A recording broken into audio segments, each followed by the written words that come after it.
This narrative begins by introducing us to four college students, Randy, Deke, Laverne, and Rachel, all together on their way to the famous Cascade Beach. Randy, the smartest student in the group, had recently heard about Cascade Beach in his geography class and was excited to share this discovery with his friends. He then decides to invite them to spend a day at the lake in mid-October, a time when the beach is deserted and nearly empty of people. Upon arriving at their destination, Deke parks the car by the lake and soon turns on the radio, cranking up the volume as a vibrant song plays, which kicks off the fun.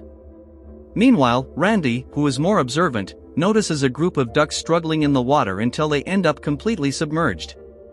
Worried, he alerts his friends about something that seems wrong, but they ignore him, thinking he is just joking.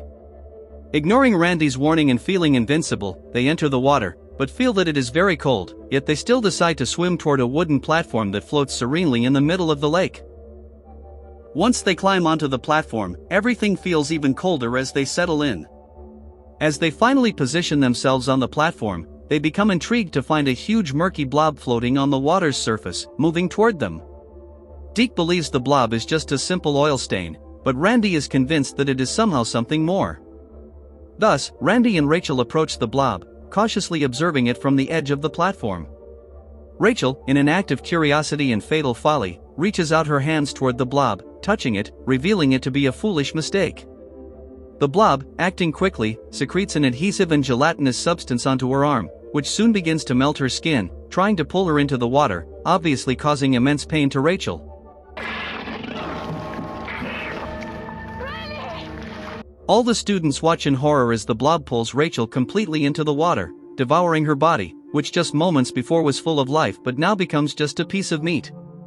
Randy, in an impulse to try to help, attempts to jump into the water, but Deke prevents him from doing so, keeping him on the platform, as they have already realized it is too late. They begin to feel increasingly desperate when they realize that they are truly trapped there, with no help in sight since there are no lifeguards or responsible staff around. Deke suggests the idea of swimming out, thinking that since the thing has devoured Rachel, it should be full by now and they could swim to the shore. However, nobody has the courage to try their luck. Randy says he noticed that when they arrived, it seemed to be smelling them or something like that. While the loud music plays in the car, the friends are completely unable to do anything. Suddenly, the blob begins to move again and settles beneath the platform. What is this shit, Poncho? Deke tells his friends that now is the right time to try to escape. However, before they can take any steps to carry out this maneuver, the blob relentlessly squeezes through the gaps in the planks, grabs Deke's foot, and begins to violently pull him. The strength of the thing is so great that it starts breaking the wood, dragging poor Deke down further and further while he screams in pain. With no chance of survival, Deke soon dies after being completely pulled into the water. Not satisfied, the creature tries to reach the two remaining friends on the platform, causing Laverne to jump into Randy's arms in desperation. Randy, trying to calm her down, struggles to hold her weight but doesn't manage much. He then tells Laverne to calm down and notice that the thing isn't able to reach them because its feet are stuck in the wood, thus he advises her to do the same since he can't support her weight anymore. The creature then seems to retreat, leaving the friends a little more relieved, which doesn't prevent Laverne from crying in terror. Soon night falls and they decide to take turns keeping watch so they aren't caught off guard by it.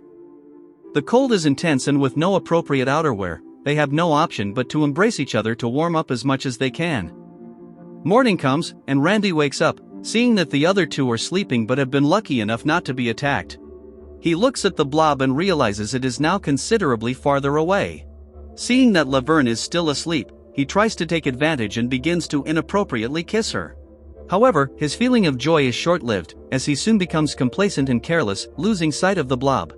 Just then, Laverne begins to turn, sensing something. It is the blob, which was already devouring half of her body. The girl screams in pain asking Randy for help, but the unfortunate man merely stares in shock, not believing what he's seeing. Laverne is soon completely covered by the thing and dragged into the water.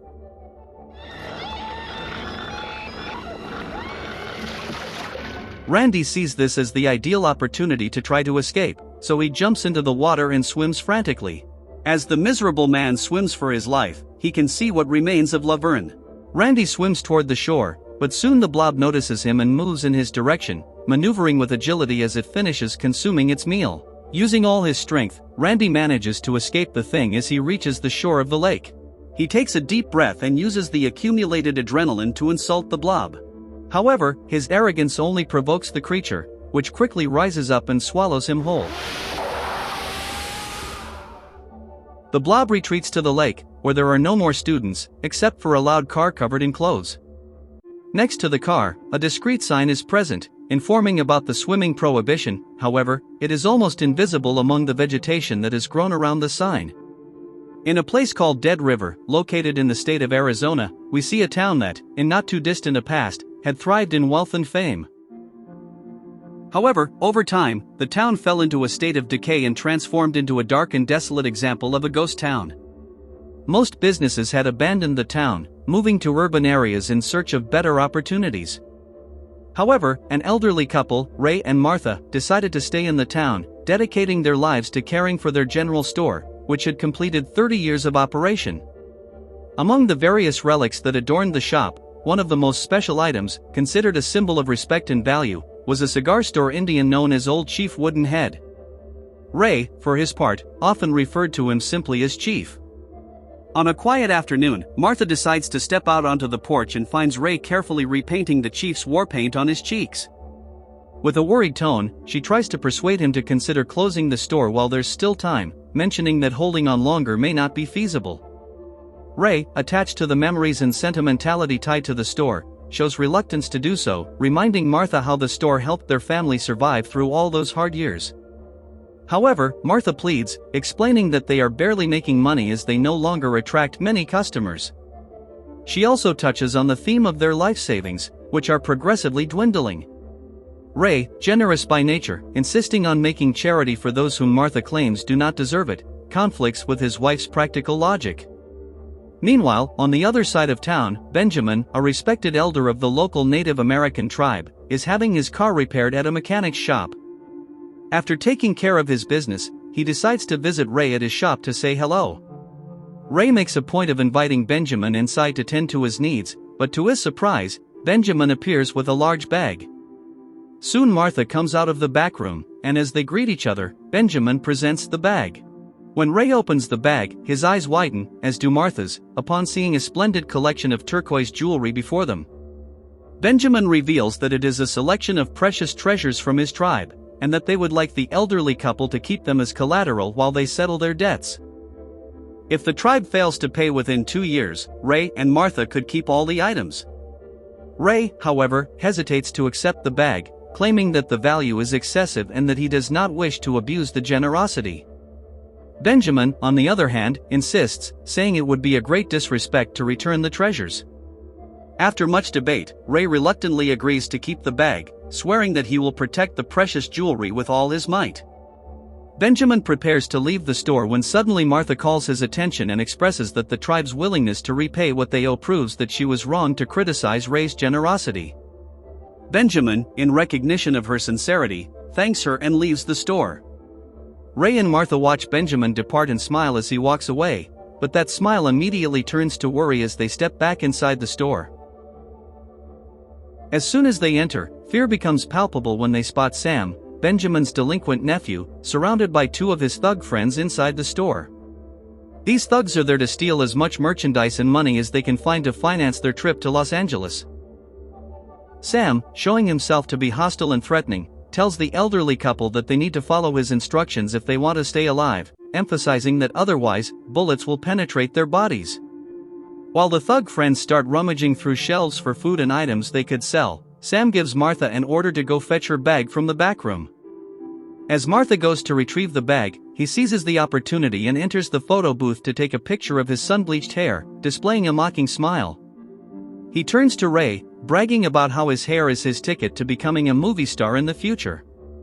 Finally, when Martha brings the bag full of money and hands it to Sam, he forces her to admire his glorious photo. Meanwhile, one of the thugs suggests it's time for them to leave since there's nothing more to take. But Sam, in his stubbornness, knows that the bag Ray is holding is valuable. Then his fat friend approaches to grab the bag, while Martha tries to stop him and protect what little they can. In a moment of desperation, Sam, in a fit of rage, ends up killing Martha. Ray, in an act of defense, tries to protect his wife, but Sam ends up killing him too. After committing such atrocities, the thugs leave the store, feeling confident in their impunity and unconcerned about the consequences of their actions. However, they do not realize they have committed a crime that has awakened the fury of justice. The chief, who was quiet on the porch, suddenly comes to life and begins to repaint his cheeks with red paint, preparing to seek revenge. That same night, he starts visiting each of the thugs, one by one, to make them pay for their heinous crimes. The chief initially heads to the fat thug's trailer, where he confronts him with a series of arrows that he drives into his chest and head. Next, he corners a second thug in the garage and delivers a fatal blow with a door latch. Finally, he visits Sam at his home and uses a hunting knife to skin his scalp.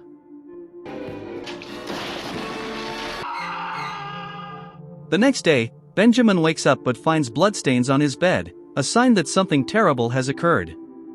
He decides to go to the store, where he finds the chief standing on the porch, holding Sam's scalp in his hands.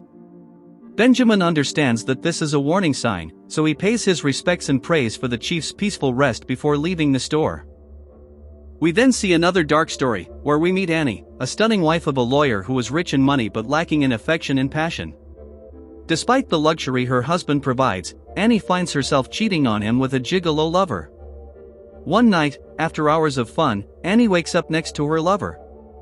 Alarmed, as soon as she realizes she is running late, she hurriedly puts on her clothes, as she needs to get home before her husband arrives, or he may start to suspect that something is wrong.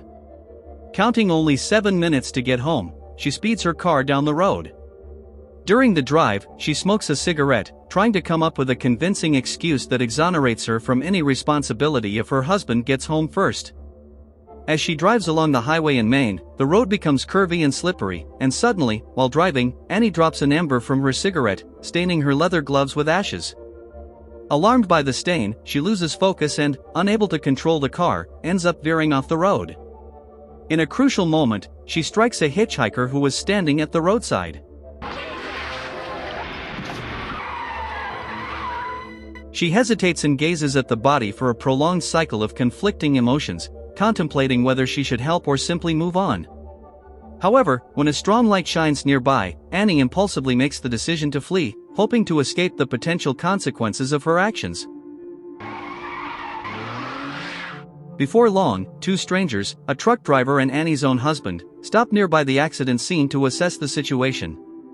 The husband, without hesitating, takes the initiative to call the police and report what seems to be a hit and run. Meanwhile, Annie tries to compose herself, repeating to herself that there's nothing to worry about after a simple accident. Can you live with this? However, as time passes, guilt begins to devour her insides until the point where she starts having hallucinations of the hitchhiker. Suddenly, the hitchhiker appears, his bloody and mangled figure crawling toward Annie's car.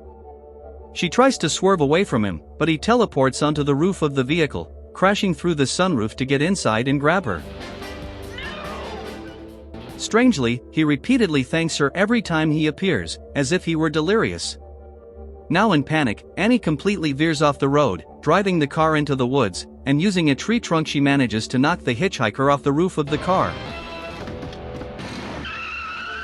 However, as soon as she regains control and returns to the road, the hitchhiker finds a way to crawl into the front seat, causing Annie to lose control and, in a surge of fear, she urinates herself in desperation.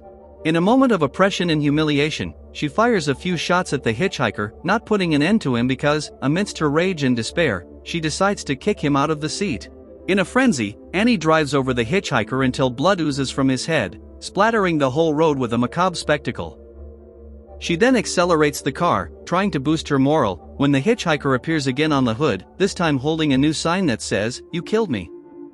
Hysterically, Annie screams in fear, in a high-pitched tone, causing her to lose control of the car, driving down a steep slope.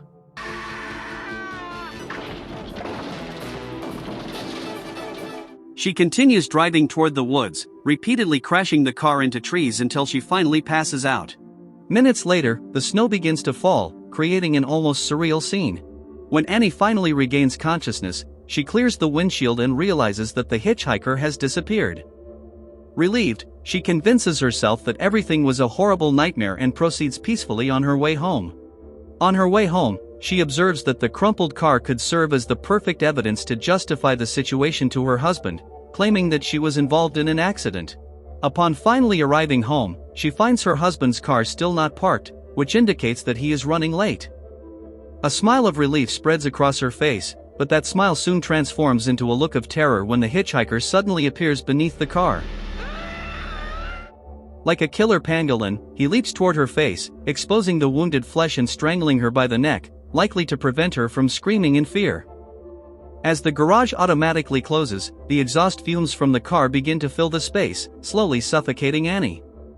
Her husband, returning, encounters the chaotic scene, where he sees smoke emanating from the garage and soon, upon entering, discovers that Annie, now lifeless, has a sign on her chest. However, it is revealed that the hitchhiker was not real and that Annie would have had no true reason to die if she had never caused the accident in the first place, as the situation occurred due to the large amount of fumes emitted by her own vehicle.